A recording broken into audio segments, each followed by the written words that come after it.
get money, you change. What you thought we was the same? Still stay away from them clones. Niggas better leave me alone. Talking about niggas is low. Run with niggas who don't know you. Whoa, I made that zagging when city to city. You niggas not hot in your state. If it was money to get a hit Henny, we get it and never complain. Same go for the gang, and we split it up all the same. I can't really eat, let's stay straight, cause we go way back in the day. My day ones from back in the day, they still hang around me today. You wanna come round us, you can't. I'm rolling up loud, it's great. Lil' mama, she bad but complain, cause I'm too in love with my dreams. And I gotta get on the plane, and go get this money with Dizzy. I draw up the plate, and then he go get the cake. Then we link up with the gang, gang, gang. OG, I draw up the plate, and then he go get the cake. Then we link up with the gang, gang, gang. OG, I draw up the plate, and then he go get the cake. Then we link up with the gang, gang, gang. OG, I draw up the plate, and then he go get the cake. Then we link up with the gang, gang, gang. I get the bag with the gang, taking that Zach to the bank. Henny be all in my drink. You niggas is stupid, you think that should change? You not even hot in your gang. Ain't nothing even hot about your gang. You niggas be lying about same. Be posting them pictures of guns for the fame. Niggas just look at me different now. Say that's your man, but he a clown. But fuck around with the fuck arounds. Little nigga, you should cut it out. Me and my niggas take different routes. Punch a bitch nigga all in his mouth. Hold up my nigga, we different now. I need a Robert, this is my style. I get a check today, I spent it all tomorrow. I get a bitch today, she probably a foreign model. I get a check today, I spent it all tomorrow. I'm with my gang today, tomorrow never promise. OG, I draw up the plate, and then he go get the cake. Then we link up with the gang, gang, gang. OG, I draw up the plate, and then he go get the cake. Then we link up with the gang, gang, gang. OG, I draw up the plate, and then he go get the cake. Then we link up with the gang, gang, gang. OG, I draw up the plate, and then he go get the cake. Then we link up with the gang, gang, gang.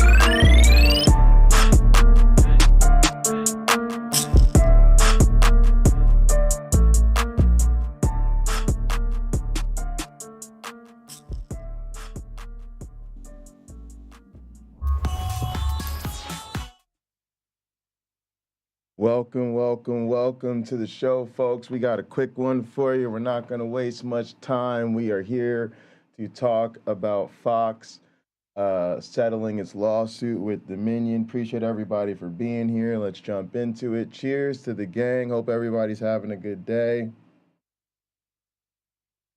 Please do raise your glasses and hold on to your asses. Gonna jump into this one, get into the mode real quick.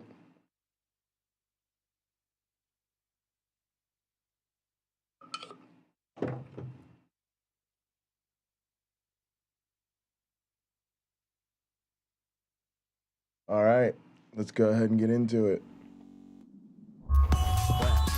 The Fox Corporation. Good evening. Fox blinked on the day that Fox attorneys and the attorneys for Dominion Voting Systems, the company that was suing them for defamation, were to make opening statements in their $1.6 billion lawsuit. Fox decided to settle $787.5 million. That's how much the Fox Corporation will pay. It's half of what Dominion says they were seeking, but a historic amount nonetheless.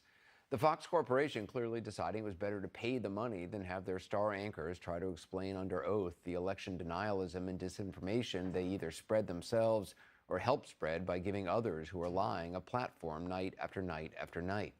In a statement after the settlement was announced, Fox said, and I quote, "We acknowledge the court's rulings finding certain claims about Dominion to be false. This settlement reflects Fox's continued commitment to the highest journalistic standards." Now, I just want to repeat that. The first part of it said, "We acknowledge the court's rulings finding certain claims about Dominion to be false." That might sound sort of maybe like an apology, but it's not. They acknowledge the court ruling doesn't really mean anything, and their description that certain claims about Dominion were false is vague at best. As for the second part of that statement, that this settlement reflects Fox's continued commitment to the highest journalistic standards, as Mike Wallace used to say when interviewing someone shoveling crap, come on. That is if there's just anything a we learned bunch from the of depositions, bullshit. texts, and emails that were released by All right. Dominion in the lead up to this case, is that there was no commitment to even basic journalistic standards where the 2020 election was concerned. Fox anchors said one thing on air to the audience they feared might abandon them, go over to some other more conservative news channel, and another thing off air in texts and emails to one another. What most concerned Fox was not properly reporting on the lies that were being spread by guests on their air or by some of their hosts. No, what most concerned them was losing viewers. Fox argued it was just reporting on claims about Dominion, its voting systems in the 2020 election, but they did far more than that. They were willing participants in spreading false claims of fraud. The machine ran an algorithm that shaved votes from Trump and awarded them to Biden. They used the machines to trash large batches of votes that should have been awarded to President Trump. And they used a machine to inject and add massive quantities of votes for Mr. Biden. The only reason we really found out how bad it was. I thought Democrats told us that we like whistleblowers. You're saying that these people can't talk because they're going to lose their job. Now, that's Sean Hannity weeks after the 2020 election. It was cited by Dominion in their defamation case. Hannity told the Dominion lawyers in a deposition, quote, "That whole narrative that Sidney Powell was pushing, I did not believe it for 1 second. Anyone with journalistic standards would have confronted Powell about her completely ludicrous, unproven, and false claims, but he didn't do that." The documents also show that Tucker Carlson privately expressed concerns about Sidney Powell, as did others at Fox, but he wasn't saying them on air. According to Dominion, he even sent her a text message, quoting now from a Dominion court filing, quote, "Tucker Carlson told Sidney Powell, quote, 'You keep telling our viewers that millions of votes were changed by the software. I hope you will prove that very soon. You convince them that Trump will win. If you don't have conclusive evidence of fraud at that scale, it's a cruel and reckless thing to keep saying.'" Again, he never said anything like that on his show. As the Dominion documents point out, Carlson hosted other election liars like Mike Lindell. Every outlet in the country, they go, "Mike Lindell, there's no evidence and he's making fraudulent statements." No, I have the evidence. I dare people to put it on. I dare Dominion to sue me because then it would get out faster. So this is, they don't want to talk about it. They don't want to say, they just say, "Oh, you're wrong." And I'm going, well, they're not making conspiracy theories. Well, Dominion did sue, and they're suing Mike Lindell too, and they think it's suing him for about $1 billion, and they're about to clean up because I think the Fox News settlement will set the precedent for Mike Lindell to also settle. But he is a bit battier than the Murdochs seem to be, to say the least. So I don't know what this fool will do. Or what type of twisted political calculations he has in mind. Of course, Robert Price comes to mind, y'all, because I'm still stunted, still dealing with the aftermath of this man looking me in my face after he's supposed to be apologizing about his problematic rhetoric, sitting me in the face and telling me that Tucker Carlson is the most critical person on TV. And, basically just coming full out with the fact that he is bought into right-wing propaganda from the source of sources, and I got to tell you, from a scholastic point of view, it severely undermines his credibility. I just don't see any way around that. I wonder if he'll have any moment of reflection in light of this. I'm sure most Fox News supporters will not, tragically, but it was also the end of that conversation because I just don't know what you do. Because to be honest, a lot of these sort of hypocritical details were coming out when we had that conversation. But, I'm sure everyone out there is thinking of the Fox News supporter in their life, or that they may have come across recently, or that they may interact with on the interwebs. And I felt a fleeting moment of satisfaction with this. To be honest, since the beginning of this, I felt a genuine sense of sympathy for Dominion. I mean, this is their business, and they're in a relatively uncontroversial business. And believe it or not, they're in a business that is really essential for democracy. I don't like to go on this rant for too long, but I've worked in elections. Like y'all know, I got history of Cory Booker. I've worked in another number of political campaigns, and just been a part of that whole electioneering process. But as part of that, I've also worked, kind of at the polls as like a challenger, and I have a great deal of respect for the sort of mundaneness that it takes to get an election done. And of course, my heart goes out to poll workers and people like that who are harassed and things of that nature. But we kind of take for granted the fact that these technologies do help us move democracy forward. Anybody that's ever been a part of counting paper ballots or seen that process it's a mess. And there's no reason for them to have been attacked the way they were. And I actually don't see how this doesn't impact their business. Matter of fact, we know there are places that have gotten rid of their Dominion voting machines. And given the nature of politics in America, I'm sure a number of places that either just did not take Dominion contracts or will not renew Dominion contracts just because of the tarnish that's been put on their names, right? Like, why even bother with the Dominion machines when you can just go with somebody that isn't going to start that kind of firestorm? But also, I got to be honest, now that the settlement's in, it feels light. I know 700 million, 750 or whatever it is, half of what they were asking for, that's a lot of money. But I think in terms of punitive damages and exemplary damages, I'm a bit disappointed that we didn't go to trial on this thing. I think there comes a time and place where you say, screw the settlement. We've got a slam dunk case. And if your settlement doesn't look like, 90% of what I'm asking for, why settle? There almost would be, I think, a great value to us of having gone through the trial and make them testify under oath and really wearing them out, because this feels like a settlement their audience will ignore or politicize as sort of not meaningful. And, they won't really have to stand account for this. I'm sure they're putting their spin on this probably as we speak, and they'll be back to business as usual. That's kind of unfortunate. Just go away by doing that.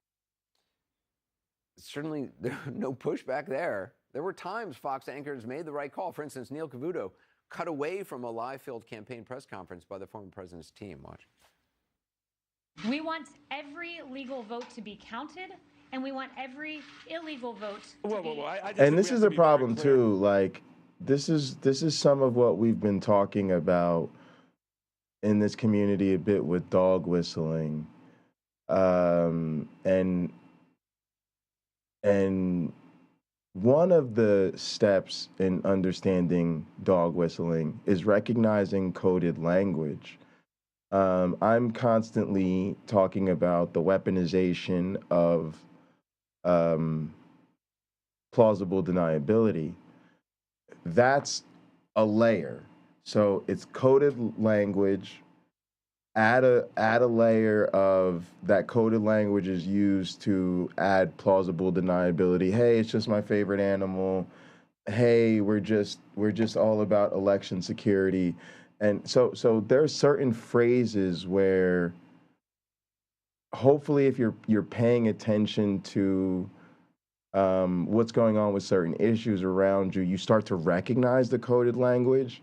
And it would really be great if you could recognize how the coded language is used to what? Weaponize plausible deniability, right?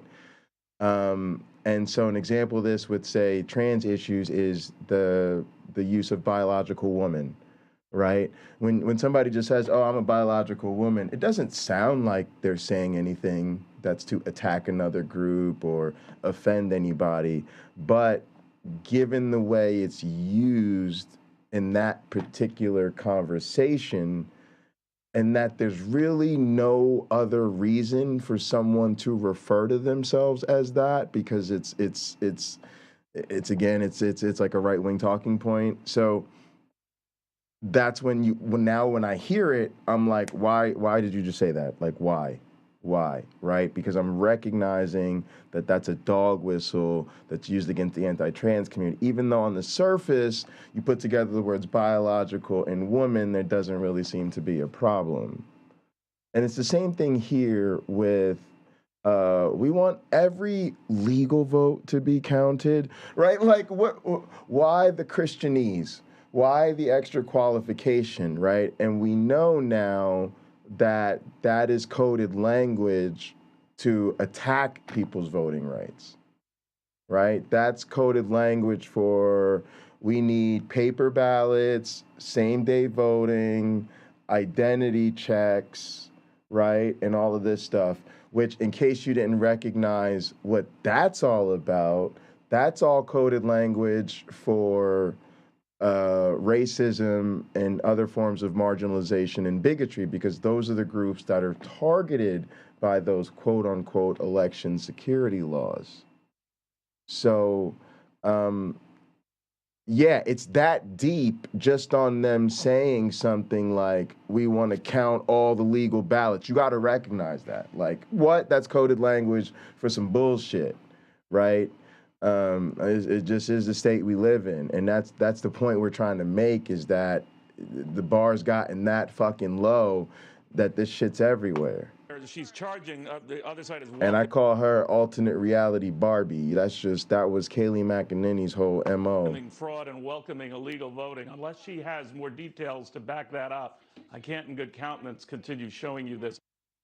All right, well, that's a sign of some journalistic standard, but we now know that Fox executives were upset by what Cavuto did. Quoting the Dominion documents about a communication from Raj Shah, a Fox senior vice president who once worked at the White House, quote, the brand team led by Raj Shah at Fox Corporation notified senior Fox News and Fox Corporation leadership of the, quote, brand threat, unquote, posed by Cavuto's action. It was a, quote, brand threat to tell your audience that you were not going to allow unvetted. Oh, stupid her energy. That would be a good comparison point for this. The CNN settlement. So glad you came through. Standards. In fact, when a reporter good to see everybody. Stephanie Trees, UC Love. Dominion, Tucker Carlson, according to the documents Dominion Sorry, I'm released, locked into my monitor. Reached out to Sean Hannity, seemingly panicked. Quote, Carlson told Hannity, please get her fired. Seriously, what the F? Actually shocked. It needs to stop immediately, like tonight. It's measurably hurting the company. The stock price is down. Not a joke. The fact that he allegedly works for a news organization and he's fretting about the impact of facts on the corporation's stock price, that is a joke. The stock price is down are not the words of someone with the highest journalistic standards. And by the way, according to the documents, by the next morning, that reporter had, quote, deleted her fact-checking tweet. Turns out Tucker Carlson hated Donald Trump. But look, y'all know what Fox News really is at this point, and if you haven't, let me tell you, it's just a church. It's just church for right-wing talking points. Matter of fact, I really think we're going to do more to explore this relationship between religion and politics in the current landscape. And I hate to say it, but it's like they've almost like swapped roles in some weird way. Like it's I don't know. There used to be a time when you used religion to subvert your politics. Now it's like you use politics to subvert your religion. But anyway, the point I'm really getting at is, just like in a sermon, this highest journalistic standards, like Tucker Carlson is the most critical source on the internet. It's all about talking points and repeat after me. It's name it and claim it. What is highest journalistic standard? It's something they wanted in their statement, so that when their audience hears their statement, they know the 3 words to hang on to. It's like the Voti Bakum. All right, y'all, say it with me. Highest journalistic standards. All right, now say it again. Highest journalistic standards. Now I want you to tell them anytime they bring up Fox News, what? Say it one more time with me. Highest journalistic standards. And it even comes with the additional talking point of those of you that have been paying so much attention to this, what was it called? The sit down about the video that was made about J.K. Rowling. Okay, this idea of having civil conversations about misinformation, right? That's another thing Fox does, right? Is they sit down people supposedly represent the other viewpoint, right? And then that feeds into their audience's idea that they're just the most critical source and they are just so fair and balanced, and they have what? Say it with me, y'all. The highest journalistic standards. When you see these fucking phrases come out of them, I want you to just think of church. It doesn't matter if it's true. It's just name it and claim it, repeat it until you believe it. Messages Dominion got from Fox during the discovery process. He wrote in a text message to a colleague, "I hate him passionately." And he also wrote, "We are very, very close to being able to ignore Trump most nights. I truly can't wait." We start this evening with Davida Brooke, the lead counsel for Dominion Voting Systems. Sorry, we're just catching up with Stephanie's comments. She said, "Price and prejudice. He's trapped in his zone. He's made it cozy and he won't come out of it." There's so many people that this is what we're effectively dealing with. And, I've seen it with so many people in my own life. I've seen it with so many people out here on YouTube. It really is alarming. And, I'm sure we'll have continued conversations about this, but I'm beginning to move into the camp of people who recognize the ineffectiveness of conversation. I was touched even by the recent video we were watching about right-wing and left-wing violence, about recognizing the ineffectiveness of nonviolent protests. There becomes, I said that part of the playbook is just being willing to have the conversation. And what do I mean by that? I mean, the other side has recognized that they just got to sit down, hear you out, and then respectfully disagree and move on. There comes a time when people of good faith have to recognize the fact that we truly are surrounded by people of bad faith. And then we have to act accordingly.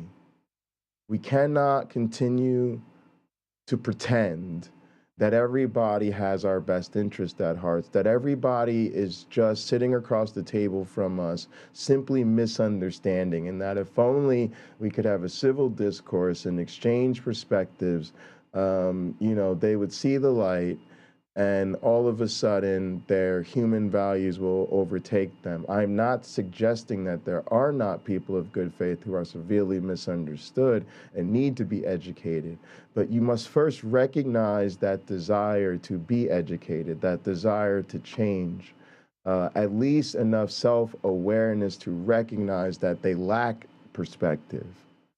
Without that,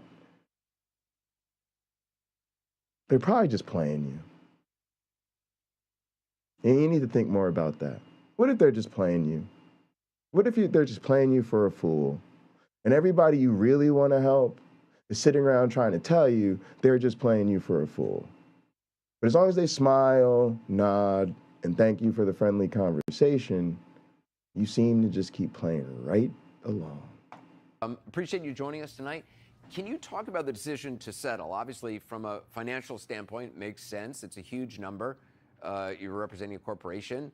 A jury trial is unpredictable, no matter how strong one's evidence may be. Given, though, the threats against Dominion employees, against the family of the CEO and election workers who use your equipment, I absolutely think that's kind of what I was getting at with this. I don't think it's touched on enough, but I just have a strong suspicion that many of the people that we're dealing with, the bad faith actors that are trolling us, that are hate watching, that are been personally attacking us for the last couple of weeks, that they're on that Fox News tip.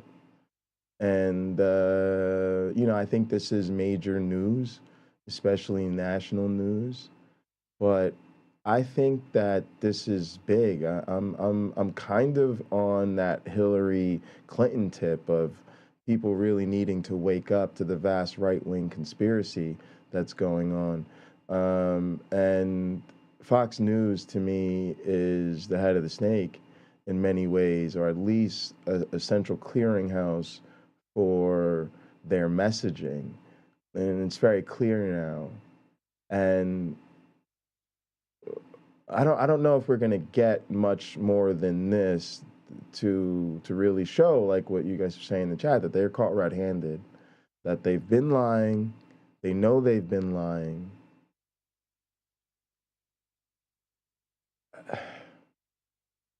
But this is one of those things you can, if you're so inclined, to potentially use this as a test. And I don't mind. I don't think we should bullshit about fucking tactics. Let's just be clear. Let's go ahead and, if you want to test somebody, go ahead and drop a test on them. Use this as a test case. Ask them straight up if the truth matters to them. That's a good starting point. Because you'll be surprised at what a lot of people really tell you. Their hesitation, the word salad, the equivocation, the dancing around it, that'll tell you a lot. But if you get somebody who really seems to be with it, but was a true believer in Fox News, this is a great conversation to have with them. Ask them what they think about this. How does that make them feel? And try not to even make it about, you know, sort of, at least if you're in my situation, what might be your personal feelings of frustration with Fox News. But theirs. Do they feel betrayed? Do they feel lied to? Do they feel like they've been getting their news source from somewhere that might be less than completely honest? Is there anything else that they may have been less than completely honest about? And does it mean anything to them? That might be something useful to come out of this. Equipment, why settle for financial without an apology? Thank you, Anderson, and I appreciate that. I actually think your question hit on it perfectly. So I represent a corporation, and bringing this lawsuit was about two things. It was about getting them accountability, and it was about getting them justice. And we felt like we got that accountability with the summary judgment decision and being able to expose all of the very information that you so eloquently went through in your introduction. And today was about getting them some justice, not just in the form of the single largest defamation verdict I think this country has ever seen, not just in the form of, I think, the single largest payout Fox has ever made, but in the form of giving them some closure. Crystal, their These accusations people, are you almost said, always an admission of guilt. Thanks for being who here. have spent the last 2.5 years receiving vicious and horrific threats on their lives and their livelihood, and to give them the peace to not have to come out here and relive that trauma and do so on such a public stage was something that we were really, really just happy to be able to give to them today. I don't know if this is a question you can answer, but I think it's a fair question. Are those employees, some of whom are lower level employees who actually are in the places where the machines are and are the ones getting yelled at, are they going to share in the bounty of this settlement? Well, several of our employees are shareholders in the company itself. And so that is a wonderful thing about Dominion and one of the many things about the company that we are so proud of. But lower level employees who are not shareholders. So no, I mean, that sounds like a problem. I mean, they're the ones you're saying should get closure. Will there be any, bonuses for them? The employees I'm talking about who are going to come here and share those stories, many of them are shareholders of this company, Anderson. Okay. Was there an All right, now I don't know how much further he can push her on that, but I would say that this is an issue. Now I'm all about the regulation nation, so let's just be clear about that, because how much do I trust people in a room with all that money and the ability to exploit other and the power to exploit other people? I don't. I do think that they're in a sufficiently pro-labor regulation structure, something would be done in the case of corporate settlements to ensure that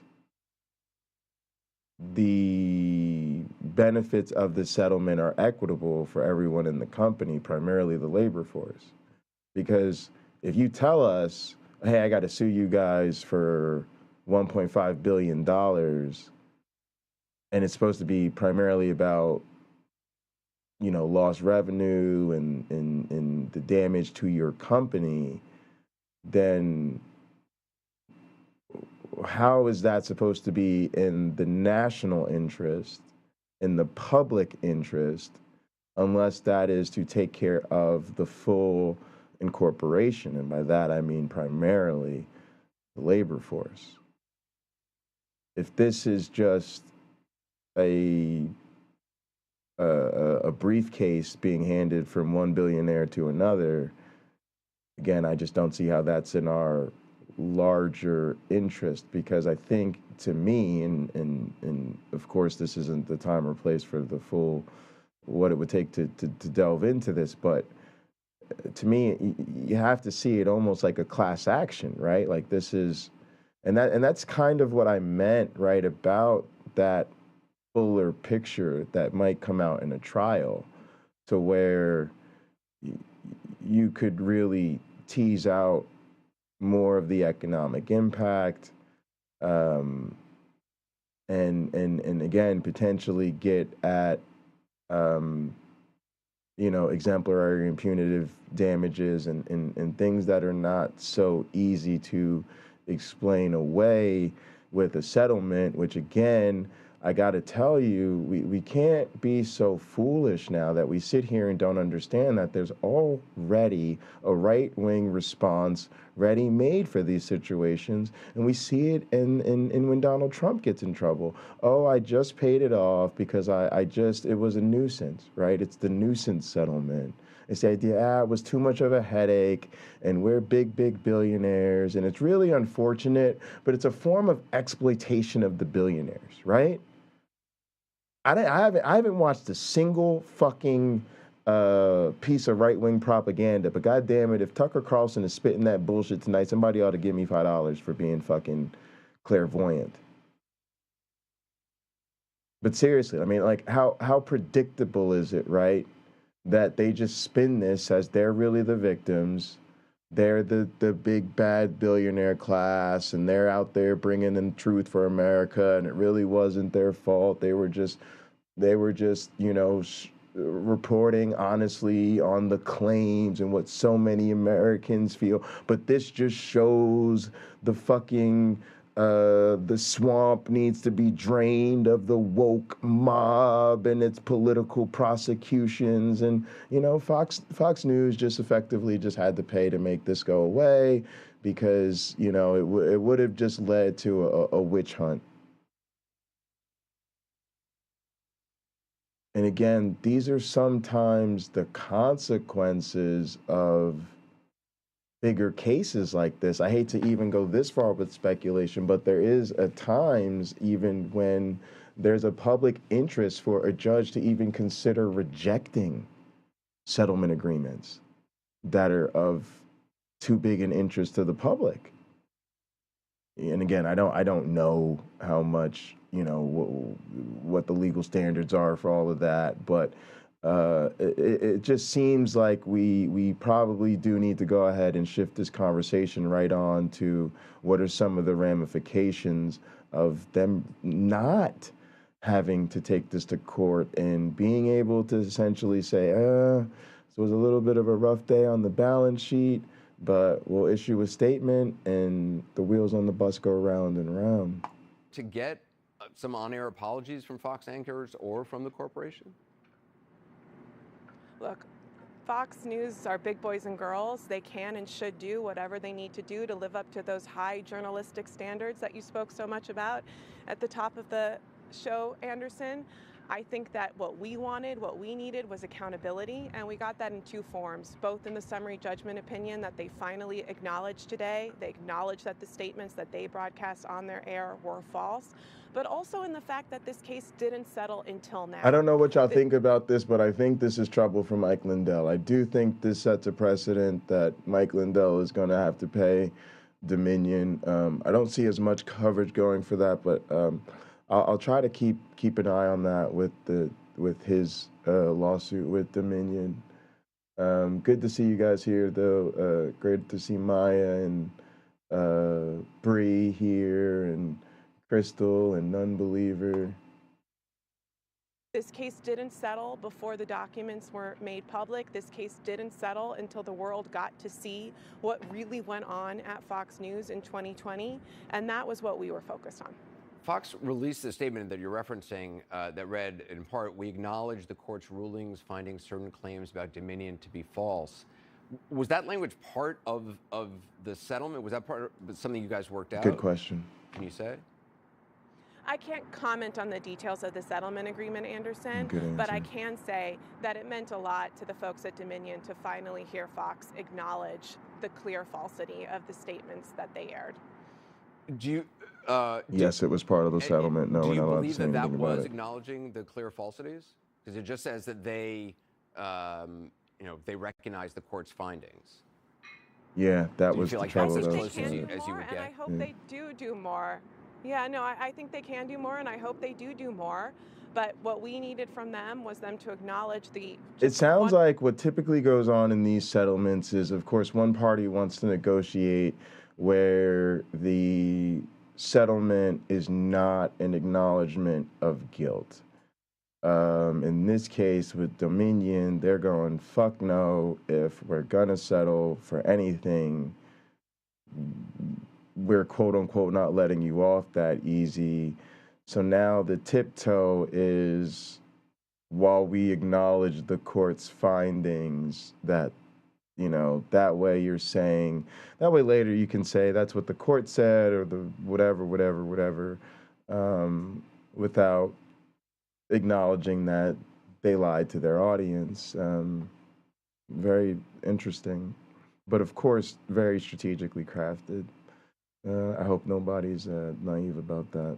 Wonderful summary judgment opinion that we got from this court behind me that, as we all know now, made it crystal clear that the claims that were spread about Dominion were false. In its statement, Fox also said, they referenced their, quote, continued commitment to the highest journalistic standards. Does Dominion believe that Fox has the highest journalistic standards? I don't believe we think that, Anderson. All right, well, that was that. Yeah, I don't know.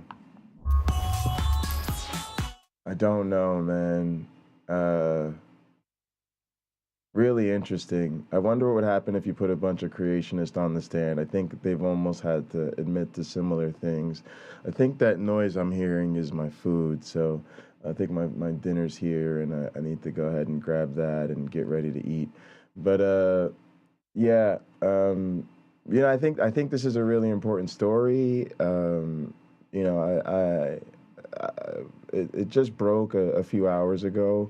So I think tomorrow and the coming days and week or so, we will see how this is covered and what goes on. But I wonder. I guess my thing is I'm wondering, is there any way this matters locally?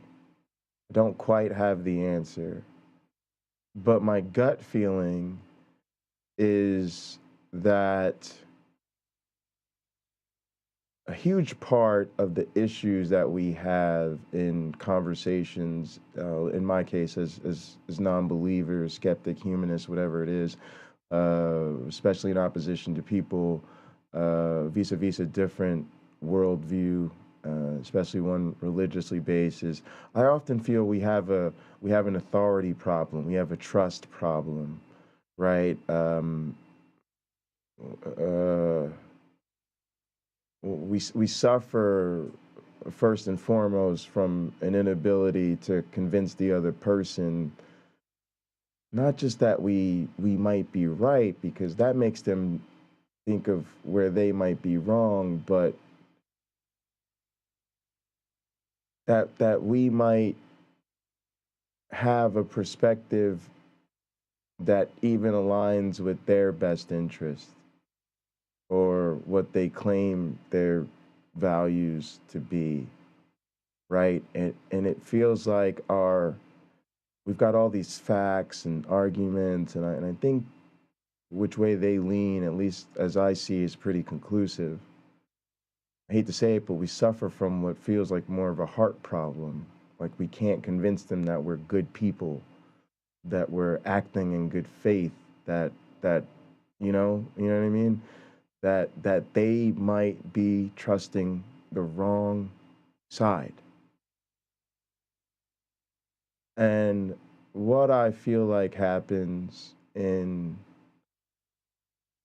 the communities, sort of with a lot of the social issues, with a lot of the political issues, especially amongst atheists or amongst skeptics, where we at least have to set the religion aside as the source of those differences. It seems like we still suffer from that same credibility issue, that same not knowing who to trust, and getting into trouble when we let certain perspectives weigh heavier than others, and we pick which perspectives to assign the most weight. And I do wonder if at the core of a lot of the political and social differences we have, it seems like we do have so many people that are still falling prey, for lack of a better way of put it, to the right-wing propaganda, their talking points, and how those talking points feed into the larger problematic meta that we're dealing with. And so it would be great if this served as an inflection point to really examine the credibility of right-wing platforms. At least right now, it doesn't seem like it, but again, it's so early. I want to reserve judgment. But that would be the thing to take from this that points us in a direction I'd be interested in going. You know, but again, I think somebody has to be really ready for that conversation. But to me, for a lot of people, especially thinking about some of the, oh God, what did that, it's a movie we watched, I think it was called, this documentary Wayne shared with us, it was called like The Brainwashing of My Father or something like that. And it really showed the role of talk radio and like Rush Limbaugh and this young lady's father's life and the process of radicalizing him, and how when he started to take in new sources of new information and listen to new voices and read new things, that was actually the key to de-radicalizing him. And so I know for me, in my personal journey, not only out of religion, but away from problematic political ideas that I've had in the past, personal problems with my personal ideology and how I saw personal relationships and my relationship to other people in the world, even issues with my field, right? Everybody's this with their field, with their work, right? You have to realize, look around and go, holy shit, I signed up to this to do some great work in biology, but not everything that is being said on behalf of biology and said by biologists is something I can get with or stand for.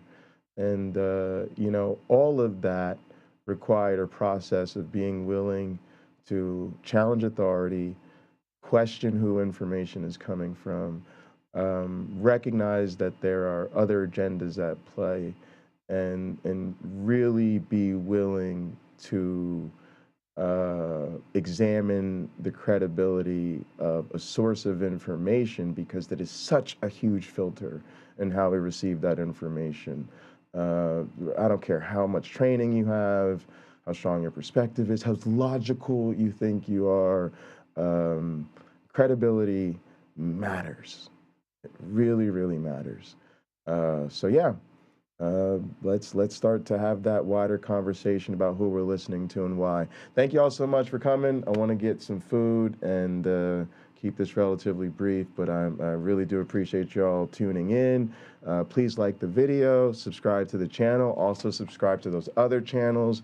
We're going to be hanging out on Hunter Biden's laptops, trying to get some work done. I got a lot going on, and we'll kind of hang out over there, kind of keep it low key and do some things over there. We're bringing back the casino for gaming and fun and kind of, you know, the crazy just kick back and just having a good time stuck at the malt shop vibe. So subscribe there. Of course, myself and Uncle Bobby will be with you for the Blackout, as well as my One Black Friday Night for Hot program. There are links for the co-host and mods. And yeah, go ahead, subscribe to those channels, like the videos, and do leave us a comment if you watch this later and you've got something to say.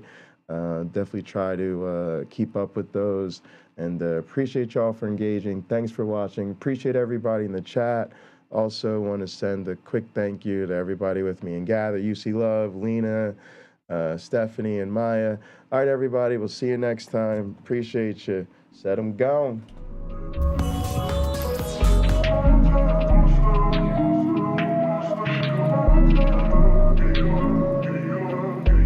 Zach, why she wanna leave me alone? Saying all I do is wrong. No rights, only been left turns. Playing that she gotta let it burn. Saying that the hell's not a home. Sunshine cause you heard it all before. Sometimes she don't wanna be alone. Most times she don't want me gone. She don't know I try my all. She don't know I sprung in the sun, but I'm going in the winter, so we good to the fall. Remember how I told you I get it and I win. Now I'm got it, you ain't answer my call. Wonder if I've been moving too strong. Maybe I just been moving too boss. Really hate when the feeling get lost. Nowadays she just dodge my calls. In the game throwing laws like Paul. Young legend Miss John like Wall. And I wish you never met like Call. Thick game, lay it down like law. Made plans but you canceled them all. I was just trying to splurge in the mall. Now I'm home stacking bread till you call. It's time to roll. She tryna slide. We smoking Zah. Stop acting shy. Cause you a demon when I get between your thighs, girl. You like my rib, you know I need you by my side, girl. It's time to roll. She tryna ride. We smoking. Stop acting shy. Cause you a demon when I get between your thighs, girl. You like my rib, you know I need you by my side, girl.